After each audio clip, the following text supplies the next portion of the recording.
vistiendo pantalón negro y blanco, pesando 123 libras, con récord de 3 victorias, 0 derrotas y 3 knockouts, de La Habana, Cuba, Hairon, el Maja, Socarras. Soy Hairon Socarras, and you're watching Boxing During Dinner.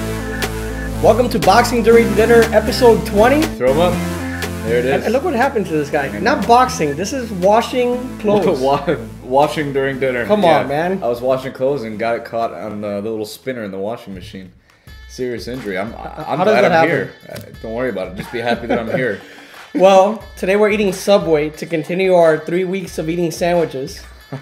So you see how desperately we need a food sponsor. The next time we'll have a food sponsor. Yeah. That's for sure. We won't mention it who it is yet, but because we probably it's good. No, we actually do. Oh, we do. Yeah. See how much I know about this show? I'll talk to you after the show. Thanks a lot. But today we have a very special guest, so we'll cut to the chase. So we'll go through our topics really quickly. Yep. Our first one. Mayweather, 24/7. Do you buy it? Do you think that was staged? The whole argument he had with his dad. I don't think it was staged, but I think it was a little bit more dramatic because there were cameras in front of them. That Floyd Mayweather was performing more for the cameras than anything. Like I often perform for you folks here on the camera. Well, and as we can see in previous 24/7s, I mean, the whole Mayweather family loves to be on camera. Yeah. They love the attention. They're always arguing. They're always talking nonsense all the time. Exactly. So and that whole conversation. That's why I wouldn't put it past them if it was staged or if they just, like you said, exaggerated it because the cameras were there. Yeah, I mean, it's still not something you want to see, a family feud like that. I just don't think you should exchange those kinds of words. But I'm not Floyd Mayweather. I don't write his checks. I don't cash his checks either. Right. It's not even close. No, I don't. But it's it's for TV and it's unfortunate, but I wouldn't read into it as much. But people are starting to buzz now. I've heard so many comments from people that don't even watch boxing. They told me straight out, Floyd Mayweather's a dick. Yeah. I can't believe he talked like that to his dad. Because, his dad, he's been to jail. He hasn't been in Floyd's life for a long period of time. And you could also say, you know what, the guy's been a bad father, but at the end of the day, he's still your dad. You can't talk to the guy and call him a mother in front of national television. True. But, at the end of the day, I'll say that Mayweather's finally fulfilling the role of villain that he hasn't fulfilled in this promotion yet. He's been a pretty classy guy for the most part, which frankly is very un-Mayweather. So for him to start, talking all this garbage about his father and whatever, and how De La Hoya and Hatton dropped him as a trainer, which that's something De La Hoya tweeted that no, Floyd Mayweather's actually the best trainer he's ever had. I do want to know how much that ring he bought his fiance, Miss Jackson. Gosh, you saw that thing, Miss Jackson? Yeah, her ring was bigger than it was bigger than this sandwich. She was carrying around a 6-inch sub on her hand. Ridiculous. But jinx. Next week, Andre Berto returns. Speaking of Victor Ortiz, the last man he beat, Berto against Zaveck. I really haven't watched Zaveck fight, so I can't have much of an opinion. But I'm thinking HBO and the promoters are putting Berto in this fight to win a title and fight a bigger fighter. He needs a little bit of credibility, and HBO is going to continue to showcase him because, face it, Berto is an exciting fighter. And he's a good fighter too. He is a good fighter. That's something that's been lost in this. Is let's not pretend that Berto fought a terrible fight against Ortiz. Just so happened that Ortiz fought the fight of his life. Not at all. But Berto, this Zaveck, the little bit that I do know of him, he's a come forward type of fighter, which might be tailor made for Berto because he's a fast, powerful puncher. Is he going to go through Zaveck? Well, we'll find out. But I don't think that Berto suffered the type of emotional damage that some of these fighters do. I think Berto still has a lot in the tank, and he'll probably take this title and then enter himself back into the picture. And hopefully Randall Bailey, who's on the card, gets a title shot against Andre Berto should he win this fight, or John Zaveck for that matter. I mean, let's not count out Zaveck. I haven't really seen him. So yeah, the guy's earned his title shot 2-3 times now. Let's hope that Bailey gets the fight. Next week on Boxing During Dinner, we have a very special show talking about the Mayweather-Ortiz fight with Santos Perez from the Miami Herald. All of you must know Santos if you read boxing, if you take it seriously. So today we're going to talk a little about the Gamboa fight against Daniel Ponce de Leon, which is the following week, since we dedicated next week's show, or we are dedicating next week's show to Santos Perez and the Mayweather-Ortiz fight. Gamboa against Ponce de Leon. Do you think Ponce de Leon stands a chance against Gamboa? 2, do you think the distractions outside the ring are going to play a part in Gamboa's fight? Your first question, yeah, he stands a chance, but is he going to win? I don't think so. I happened to be at Gamboa's last fight in Atlantic City, and just to watch what he did inside of 5 rounds against a former champion was outrageous. I mean, he literally blitzed through him like I've never seen, you know, that kind of dominance in those weight divisions in a while. But then to answer your second question, what was that? Your second question? I don't know. No, I'm just kidding. Yeah. My second question was, do you think his distractions outside the ring will affect him? Because my distractions here at the table. He does have a pending case in a domestic dispute with his girlfriend. Wife. If this fight had been a couple months ago, maybe, but I think that a lot of that stuff has been swept under the rug and kind of taken care of since then. So no, I don't think this is going to affect Gamboa. It seems like he's kind of got it in order. And, you know, at the end of the day, the guy's like a rock'em sock'em robot. Right, but you know what? I agree with you. Gamboa will win this fight, and I think if Juan Manuel Lopez knocks out Ponce de Leon in such a short fight, I mean, it was a few years ago. I think Gamboa, who's a bigger guy, who's fought at 130, who possesses power, punch, and he's way faster than Juan Manuel Lopez, will win this fight against Ponce de Leon. Yeah. But we won't delay the inevitable, the main event here, the main course. On Boxing During Dinner. It's not my sub. It's not the sub. No. David, I've been covering boxing for a while. And there hasn't been that many times that I've watched a young kid, a fighter, in his first few fights as a professional fighter and said, you know what? This kid will be a world champion one day. But our guest today, I've seen him fight 4 times in person. 4 knockouts, and I do think that one day he will be a world champion. He's already got a huge following too. I mean, this guy's like a rock star in 4 professional fights. he took a bus with family and groupies also. Yeah, seriously. I wish he would take Boxing During Dinner with him. I know, right? So we welcome Hairon Socarras to Boxing During Dinner. Right. Woohoo! Welcome. Welcome to Boxing During Dinner. Thank you. Have a seat. We got you a sub from Subway. Yeah, and I would like to take credit for putting... You know what? If this kid's only 18 years old, he's still growing. Looks like a man. He needs to eat more subs I should have got him a foot long. to grow.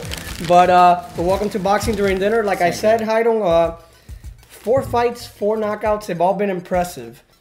When you knock out these opponents, I've seen time and time again. You know, you don't celebrate like a young immature fighter would.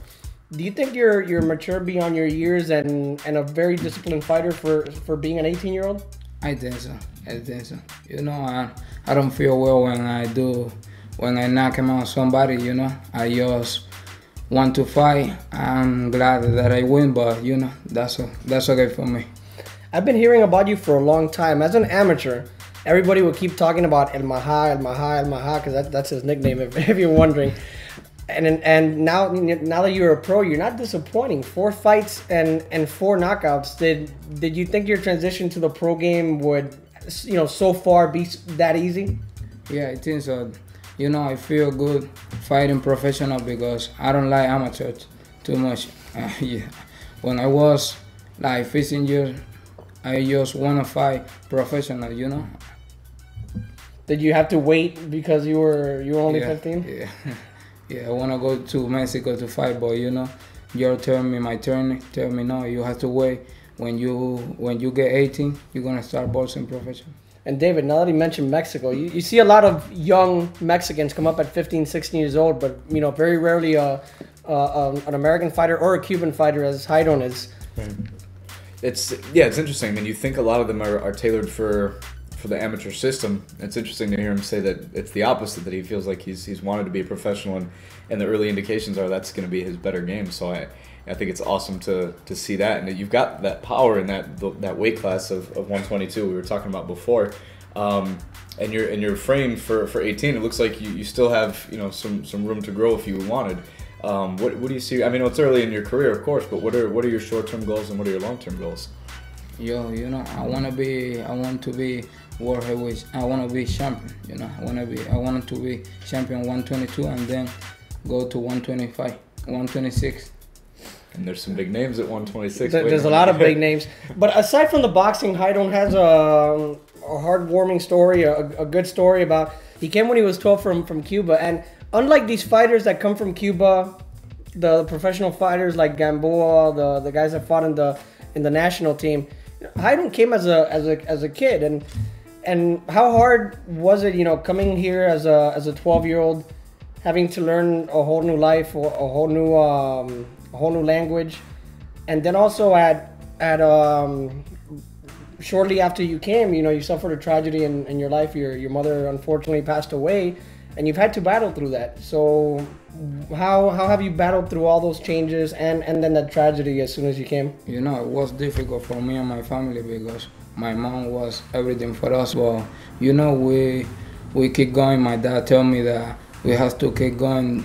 We don't. My dad wanted to go back to Cuba, but my future was here in the United States, so we have to do everything. It was very difficult. I had to cook, learn to do a lot of stuff that I didn't, never in my life think I would do, so it was hard.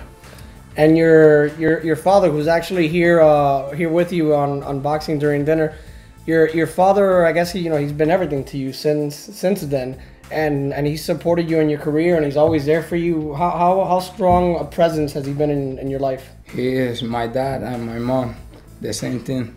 So he is always telling me, you have to go, keep going, do this, don't do this, telling me a lot of stuff that I have to do. So for me, he is everything. I got a question. Do you feel that because of the experiences and the upbringing that you've had and the challenges that you've faced, that you have matured, and the reason, and this is something Armando alluded to, was that your maturity for being 18 is not something that even fighters who are 10 years older than you seem to carry? Do you think that because of your life experiences you have a maturity that other fighters don't? And do you think your work ethic is maybe stronger and you're hungrier because of the experiences that have gotten you to this point? Yeah, I think so.